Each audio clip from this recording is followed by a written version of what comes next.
அப்டமனை பிரிக்கலாமா? வாங்க. ஹலோ மக்களே, this is Panvarasi, final MBBS student in Aruni medical college. அப்டமனை பிரிக்கிறவெல்லாம் சர்ஜன்ஸ் பார்ப்பாங்க.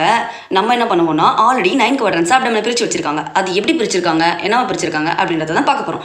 இது ரொம்ப இம்பார்ட்டன்ட், எல்லாரும் கண்டிப்பாக தெரிஞ்சுக்கணும்.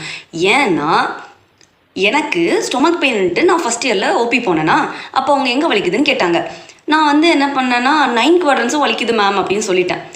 உடனே அவங்க என்ன 9 குவாட்ரன்ஸ் சொல்லு அப்படின்னு கேட்டாங்க. அது சொன்னதுக்கப்புறம் எப்படி அதெல்லாம் பிரிச்சிருக்காங்க சொல்லு அப்படின்னு கேட்டாங்க. ஒன்று சொல்லிட்டேன், இன்னொன்று சொல்ல. என்ன பண்ண, திருன்னு முழிச்சேன். என்ன மாதிரி யாரும் திருன்னு முழிக்கக்கூடாது, கண்டிப்பாக ஆன்சர் சொல்லிடணும். அதுக்காக தான் இந்த வீடியோ. இதில் 3 rows and 3 column இருக்குது. 2 vertical line and 2 horizontal line. இந்த 2 vertical லைன் எப்படி எடுத்தாங்கன்னா மிட் கிளாவிகுலர் லைன், இது சப்காஸ்டல் லைன், இது டிரான்ஸ்டியூபர்குலர் லைன். இது எதுக்காக யூஸ் ஆகுது அப்படின்னா ஒவ்வொரு ஆர்கன்ஸையும் அழகாக எங்கெங்கே இருக்குன்னு லொக்கேட் பண்ணுறதுக்காக யூஸ் ஆகுது.